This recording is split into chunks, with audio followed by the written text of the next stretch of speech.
Your thoughts on the new Epstein files?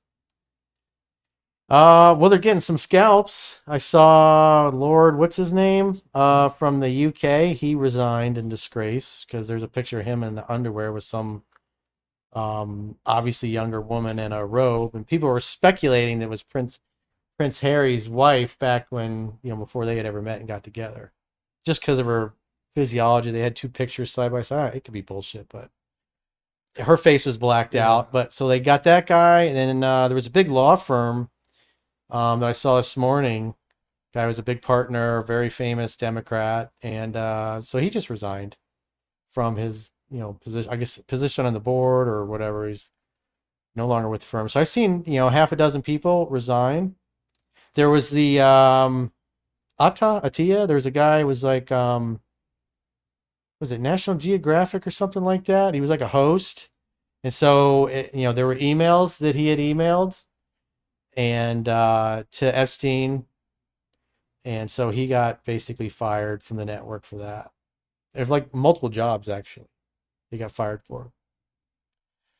So I guess the damage is being done as people work that stuff works their way through it, and they see all these incriminating emails and what these people are talking about, and it's like really not defensible. But still, at the end of the day, Nothing really kind of happens a little bit Ghislaine Maxwell's in jail for trafficking underage women.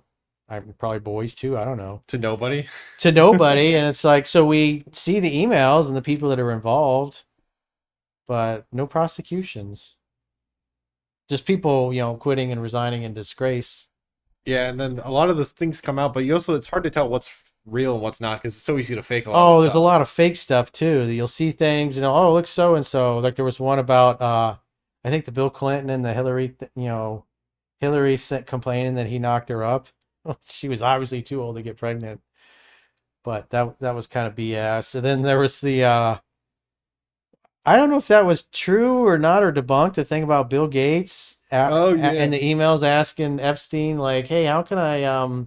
He said that he got an STD from Russian hookers. Apparently, I assume maybe it was like chlamydia or gonorrhea or something like that. So he wanted to know how if there was some kind of special antibiotic he could slip into his wife's drink or whatever. Oh yeah, I saw that. So I don't know if that And turned out apparently to when be that true or it happened was a to hoax yeah. or but Apparently the he same says it's bullshit. yeah. He got banned from like Xbox Live and Microsoft at the same time.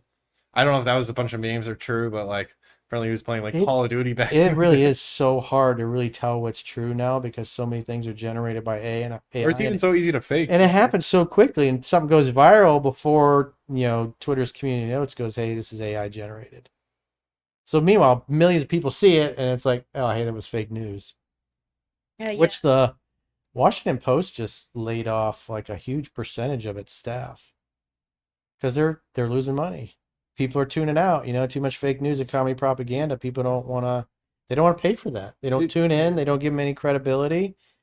And you got all these people virtue signaling and complaining that they got laid off, but they're all a bunch of leftists, and they they have a narrative they're pushing. They don't really do any journalism, and people just don't trust them anymore. So they're tuning out and they're canceling their subscriptions. So they don't want anything to do with it. Didn't they just lay off a bunch of journalists too? And like one of them was like on the wartime journalists in Ukraine and stuff was like, "Oh, I'm in a war zone and I just got laid off." I think I Oh saw yeah, I that. saw that one as a woman. She's in Kiev apparently. She's like, we got no power, and I just got laid off. All I have to say to that is too much fake news and commie propaganda has consequences. If you're not going to report the truth or not going to report the news, you can't be surprised if people don't listen to you and your business doesn't work. I did see something like this. So what do you think about the Elon emails wanting to go to the island? Well, what's his name? Epstein tried to get him to go to the island, and Elon's like, I'm fucking busy, man. I'm doing engineering and doing these complicated things. He's like, I don't have time for it. So he was trying to get him to go there, but he didn't. But Reid Hoffman went. They were pals.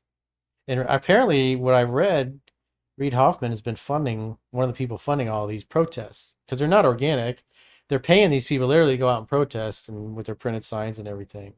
It's like him, the Tides Foundation, the Soroses are financing. There's a a Chinese multi-millionaire that's helping finance it. It's just like leftists from all over the world are basically paying these protesters to go out there and cause problems. It's just not organic. What Trump says they're going after the people that are funding it, so we'll see. Because they got to collect evidence. They got into their Signal chat, so they saw because what they were doing is they're taking pictures of anybody they thought was ICE, and they put it into like a database.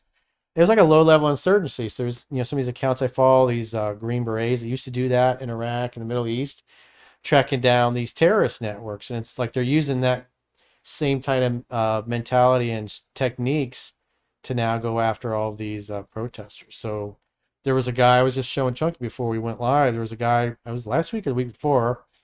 He's got tattoos on his face. He's an Antifa guy. He was saying he was going to go after the ICE people and with his guns, and people need to send him money and come meet him, and they'll basically go on the hunt for ICE. And he just got arrested. So you can't do that. You can't threaten federal officers like that. He's kind of trying to instigate an insurrection because the idiot believes the news. They say Trump's a fascist, he's taken over, ICE is a bunch of fascists, and you got a bunch of gullible, low IQ people on the left that believe that shit. And when they get paid, I don't know, it's $20 an hour, whatever, to go out in the street and protest, they get their pre-printed signs, they have food, they got coffee, everything. They're like professional protesters. I seen a video last week where ICE was showing up at a bakery or like a cafe to pick up this illegal immigrant who was raping children. And the employees at the bakery were, Lock the doors. yeah, we're trying to make him stop and filming him like, we don't want you here, we don't want you here. And they're like literally saying, we're trying to pick up a child molester. Yeah. What are you doing? Well, what's happening is those sanctuary cities like Minnesota, those people would, the law enforcement would, ICE would say, hey, this guy is a sexual predator or whatever. We have a retainer, give us him so we can deport him. He's a criminal. And they wouldn't do it. They would release him on the street and basically say, go find him. That's fucked up. And so the person goes into the community, and that's why they send these, groups of ICE agents into the communities to track that dude down, because there are a lot of them are sexual predators and criminals and gang members and stuff like that. And what the deal that Trump worked out was like, hey, if you just give us these people, we don't need to send 15 people after one guy. I can send 2 dudes over. They can pick them up in handcuffs and very safely transport them to either face trial for whatever he's committed or to just deport him. And so that was, Tim Walz bent the knee, the governor of Minnesota. And so that's why, they announced that a lot of several hundred, I think 500 members of ICE are leaving and going to another city now. And it's because now that they're going against their own sanctuary city policies and turning all these criminal aliens, there's no need to send people into the neighborhoods to hunt them. So see how that works? Just follow the law and everybody gets along great. But, guys like Chuck Schumer and Tim Walz, he got, what's her name? Goody. He got her killed, and he got that other guy, Pretty. The guy used to be a nurse that quit and blew up his marriage so he could go be a, protester in the street and an anarchist, whatever you want to call it. But, they listen to Tim Walz because Tim Walz is like, hey, go get in the faces of ICE members. And so they go and they do that and they get themselves killed. Because they literally believe the news, and the news is like, fascism's taking over. Trump is a dictator. So ridiculous. Anyways, we got a super chat.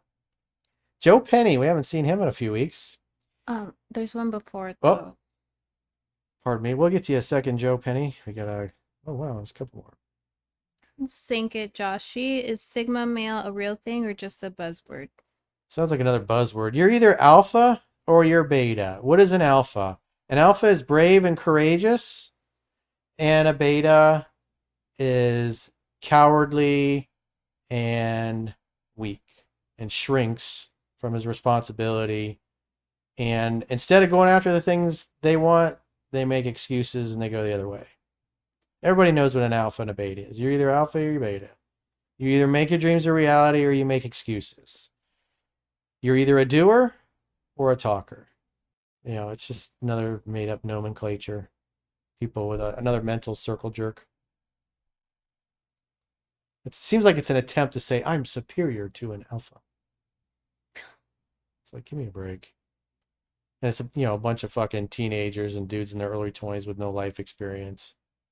Give me a break. Coach, do you think Kash Patel deserves credit for the Epstein files release because Twitter is saying he lied under oath about it? Well, he and Dan Bongino completely changed their tune because they both of them for years went on podcasts going, "Oh yeah, this guy's a real dirtbag, and if I get in there, we're gonna figure out who it is and what they're doing." And as soon as they got in, they were like, "Well, we looked at everything, and there's really no evidence. There's no way we can prosecute any of these people." And I was going, and everybody was like, "What?" So people speculated that they got into government, and basically said, "If you don't toe the line, you get killed," and that they think that's why. Maybe the aliens that run the planet, our ant farm owners said, "No, no, no, you can't talk about that. And if you do, you'll die mysteriously, and so will your whole family." So I don't know. I don't know what the deal is, but what I see is cash. Well, really, I think it was just the people, and you got people in government. But the funny thing is that now that stuff came out, it's for the most part, it's just Democrats that are the ones that look bad. People on the left, the liberals, because there wasn't any dirt on Trump. He wasn't involved in any of that. The stuff that said he was guilty of things was, turned out to be hoaxes and stuff that was made up. So, but there sure were a lot of famous people emailing and corresponding with him and talking about chicks. So that's why they're getting a lot of scalps. So I think there was another earlier today or yesterday. There was a big dump of a lot more information. So people are still sorting through it, sorting through the pictures, sorting through the emails. And I would imagine there'll be more. There'll be some more scalps, but I mean, when are we gonna see some prosecutions? It's like all the Johns got away with everything. They resigned from their board seat or whatever. They're still worth tens of millions of dollars. So not other than losing the job or the board position, it's like, what did they really lose? It was like nothing happened.